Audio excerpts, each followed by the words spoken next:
नमो बुद्धाय। दोस्तों उपस्थित हूं आपके सामने आज एक नया वीडियो लेकर के। और मेरा आपसे आग्रह, अगर ये वीडियो आपको अच्छा लगे तो इसको लाइक, शेयर और सब्सक्राइब कीजिए। जैसा कि मैं आपके सामने बुद्ध धम्म और बहुजनों से संबंधित वीडियो आपके सामने निरंतर लाता रहता हूं, आज उन्हीं में से एक नया वीडियो आज हमारे सामने है।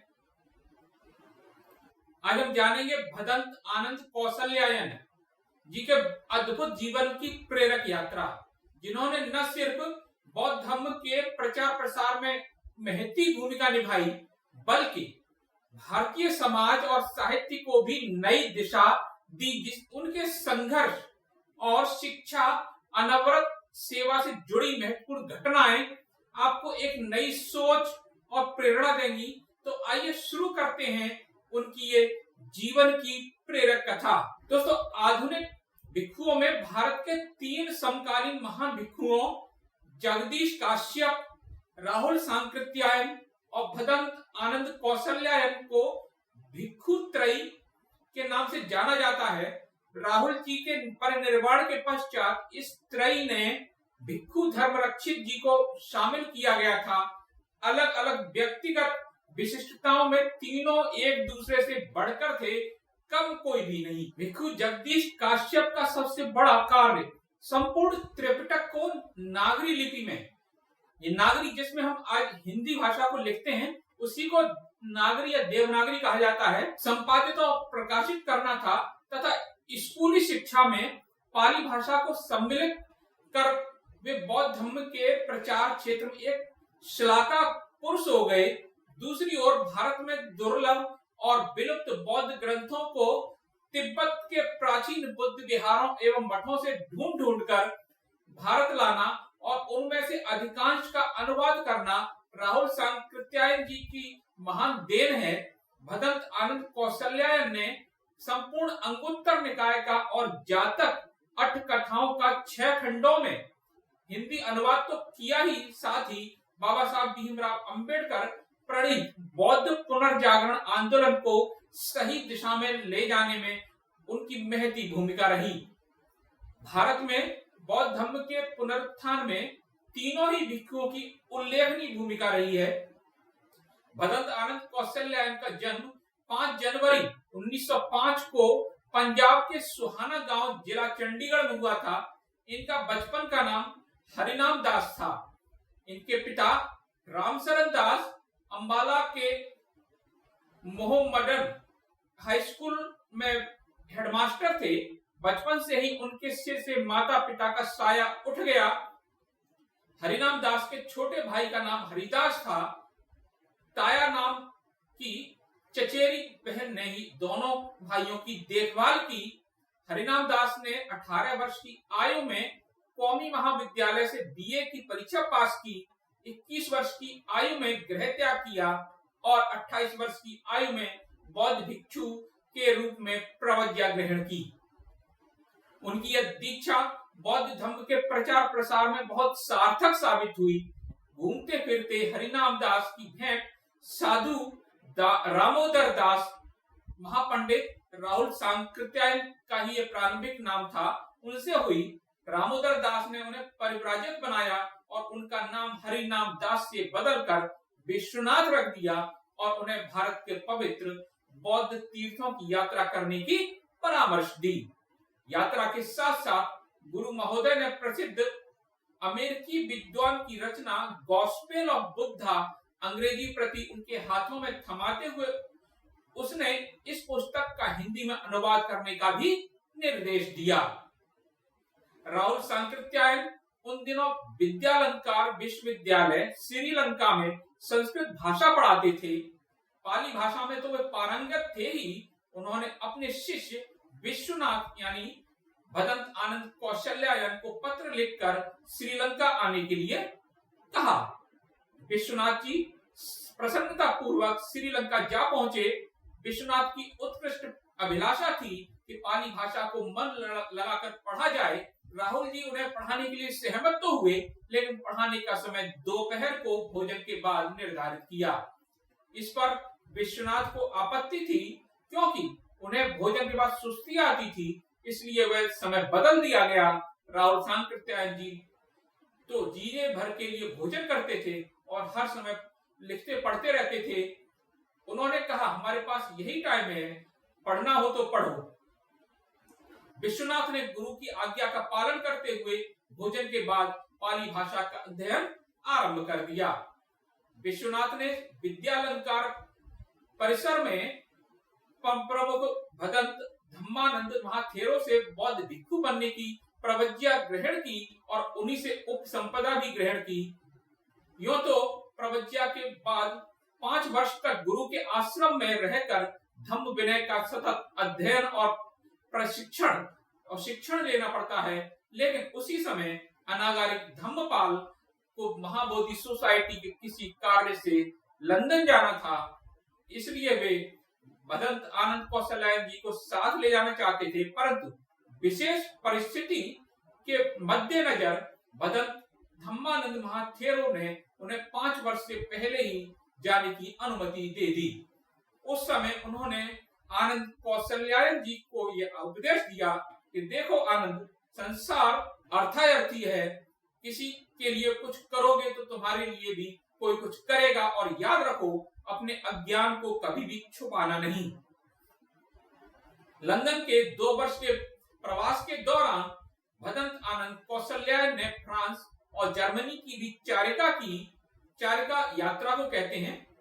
उसी समय लंदन में भय से कैसे छुटकारा पाया जाए विषय पर आयोजित एक सम्मेलन में भदंत आनंद कौशल्यायन के धम्म गर्भित व्याख्यान से सबको इतना अधिक प्रभावित किया कि अमेरिका के बौद्धों ने अनागारिक धर्मपाल से धम्म प्रचार के लिए आनंद की मांग की, लेकिन भदंत आनंद कौशल्यायन जी वहां नहीं गए और 1935 में श्रीलंका ही वापस लौट आए।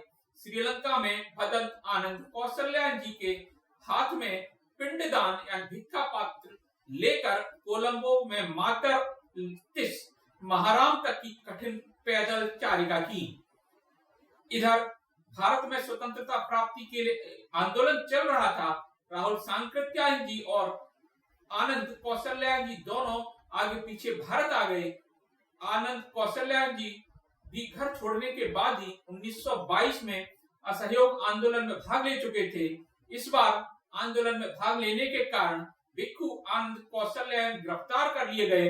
जब अधिकारियों ने पूछा इस चीवर का क्या करोगे, तो भदंत आनंद कौशल्यायन जी ने निर्भीकता से उत्तर दिया, I know what to do, अर्थात मैं जानता हूं मुझे क्या करना है। ऐसा स्पष्ट उत्तर सुनकर अधिकारियों ने भदंत आनंद कौशल्यायन जी को तुरंत छोड़ दिया।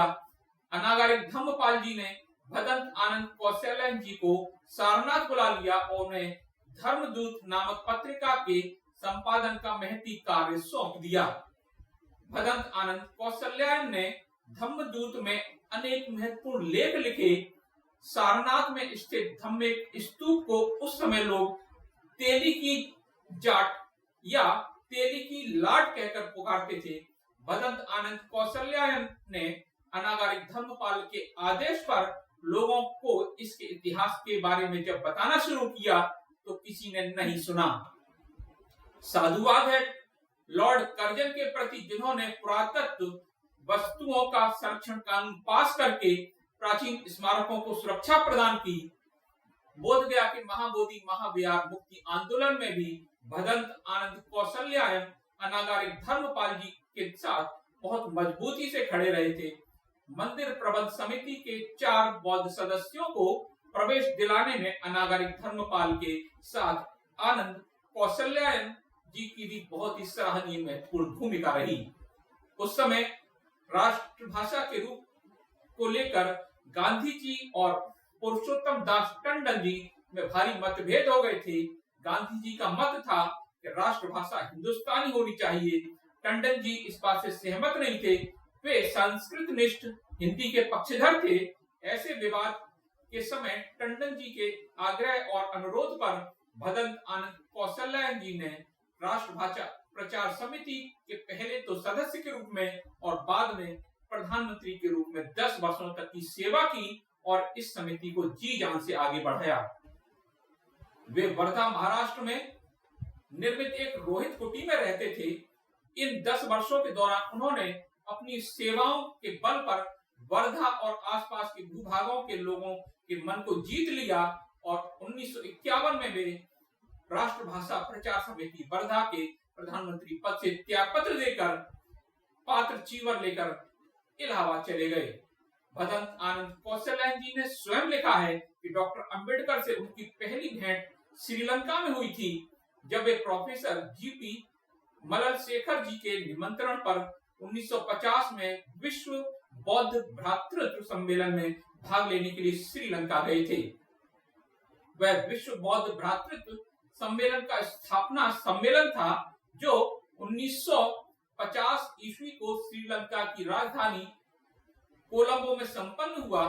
इस सम्मेलन में बाबा साहेब ने बौद्ध धर्म का उदय और विकास पर अपना बहुत प्रेरणादायी व्याख्यान केंद्रित किया था।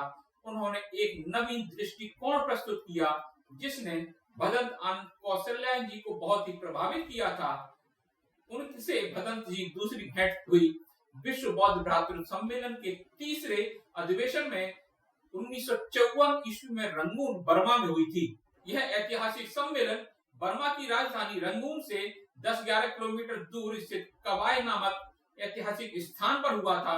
इसके अध्यक्ष श्रीलंका के प्रसिद्ध बौद्ध विद्वान डॉक्टर जीपी मलल शेखर थे। इस सम्मेलन में बाबा साहेब ने भारत में बौद्ध धर्म का भविष्य विषय पर अपना प्रभावी प्रवचन दिया था। इसी के साथ उन्होंने बौद्ध धर्म के प्रचार प्रसार की रूपरेखा भी प्रस्तुत की थी। नेपाल की राजधानी काठमांडू में विश्व बौद्ध भ्रातृत्व का चौथा सम्मेलन नवंबर 1956 में हुआ। उसमें भी बाबा साहेब ने भारत के बौद्धों का प्रतिनिधित्व किया था। इस सम्मेलन की अध्यक्षता महापंडित राहुल सांकृत्यायन कर रहे थे। यहाँ बाबा साहेब द्वारा बौद्ध धर्म और मार्क्सवाद पर दिए गए व्याख्यान ने भदंत आनंद कौशल्यायन को इतना प्रभावित किया कि वे आश्चर्यचकित रह गए। वह अपने अध्यक्षीय भाषण में राहुल सांकृत्यायन ने कहा था, बाबा साहेब ने भारत में बौद्ध धर्म का एक ऐसा खंभा गाड़ दिया है जिसे कोई हिला नहीं सकता। काठमांडू की एक उल्लेखनीय घटना है, मंच पर भदंत आनंद कौशल्यायन तो चप्पल पहन के चढ़ गए थे, किंतु जब बाबा साहेब जूते पहनकर जाने लगे उन्हें रोककर जूते उतारने के लिए कहा गया। बाबा साहेब ने आनंद जी की ओर देखा और कहा, यहाँ भी यह भेदभाव। भदंत जी हसमुख भाव से कहा, जब हमारे जैसे वस्त्र यानी चीवर धारण कर लोगे तब आपको भी यह अधिकार प्राप्त हो जाएगा। बाबा साहेब ने उसी लहजे में उत्तर दिया, अच्छा तो ये भिक्षु महिमा का महत्व है। भदंत आनंद कौशल्यायन जी ने इस सम्मेलन में बाबा साहेब की एक और विशेषता देखी। लोग काठमांडू के पशुपतिनाथ मंदिर को देखने जा रहे थे। उन्होंने बाबा साहेब से भी चलने के लिए कहा। उस समय बाबा साहेब ने कहा था, नत्थी में शरणम अज्जम बुद्धो में शरणम वरम एतेन सच्चवज्जेन होतु ते जय मंगलम। अर्थात बुद्ध ही मेरी एकमात्र उत्तम शरण है, दूसरी मेरी कोई अन्य शरण नहीं। बताओ मैं पशुपतिनाथ जाकर क्या करूंगा। एक बार जब भदंत आनंद कौशल्यायन जी सारनाथ में थे, उस समय बाबा साहेब ने उनसे पूछा, भंते जी आजकल क्या कर रहे हैं। उत्तर मिला, स्कूल खोला है। बाबा साहेब ने कहा, आपने गलत रास्ता अख्तियार किया है, आपको कॉलेज खोलना चाहिए था। नागपुर में जिस 14 एकड़ भूखंड पर बाबा साहेब डॉक्टर अंबेडकर ने 14 अक्टूबर 1956 अशोक विजयदशमी को बौद्ध धर्म की दीक्षा ली थी और अपने 10 लाख अनुयायियों के साथ बौद्ध धर्म में दीक्षा ग्रहण की, वह पावन भूमि दीक्षा भूमि के नाम से बौद्ध तीर्थ के रूप में प्रसिद्ध है। 1966 में डॉक्टर अंबेडकर स्मारक समिति के निमंत्रण पर भदंत आनंद कौशल्यायन जी दीक्षा भूमि में आए और एक ओर निर्मित भिक्षु निवास में रहने लगे। उसी समय उनके द्वारा अनेक लोग विद्यार्थी श्रमणेर बनाए गए। उनमें से जिन श्रमणेरों ने उपसंपदा ली उनमें भंते राहुल बोधि, भंते चंद्र बोधि, भंते सत्यशील और भंते ज्ञान रत्न विशेष रूप से उल्लेखनीय है। भंते मेघंकर भदंत आनंद कौशल्यायन जी के साथ काफी समय तक रहे थे और वे ही उनके उत्तराधिकारी भी बने थे। पिछले दशक उनका परिनिर्वाण हो गया।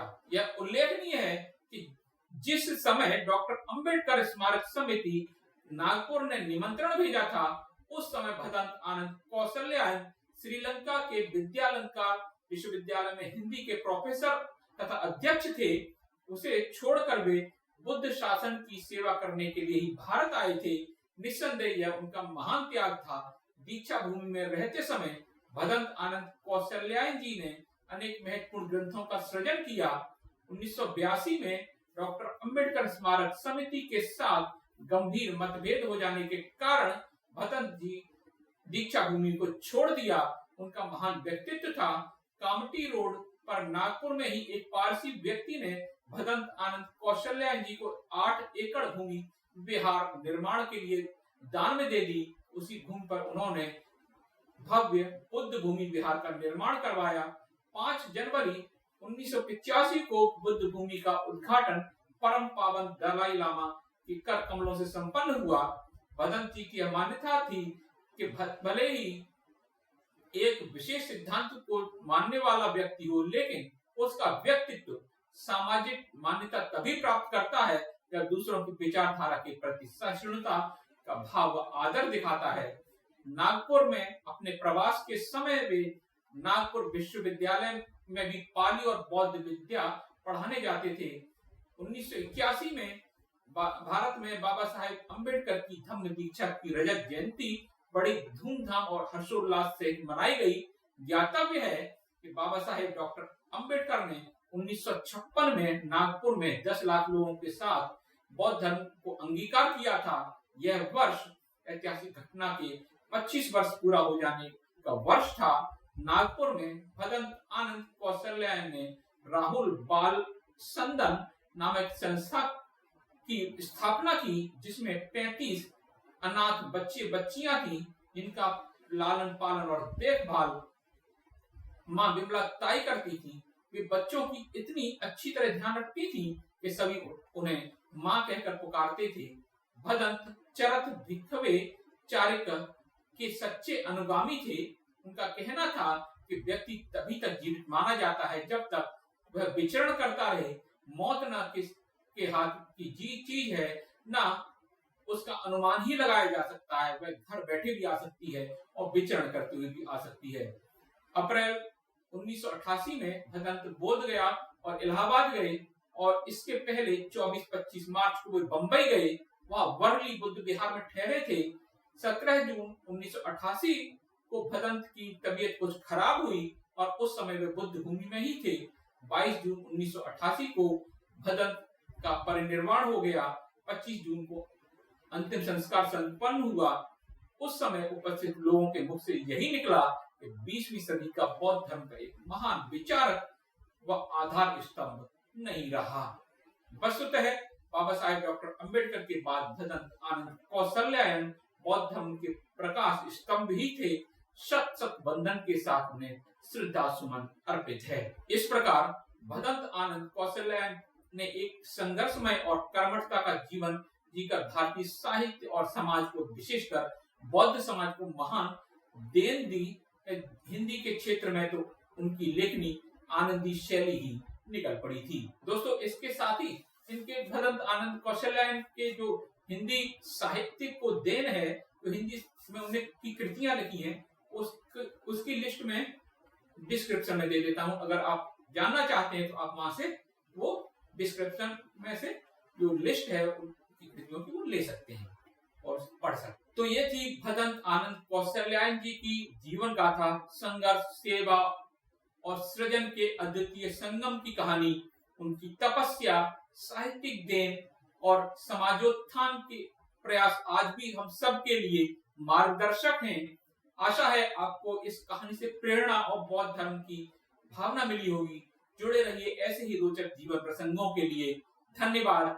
आपसे लास्ट में विनम्र आग्रह, अगर ये वीडियो आपको अच्छा लगा हो तो लाइक, शेयर और सब्सक्राइब कीजिए। इसको हाइप भी कर सकते हैं। मिलता हूं अगले वीडियो में, तब तक के लिए नमो बुद्धाय।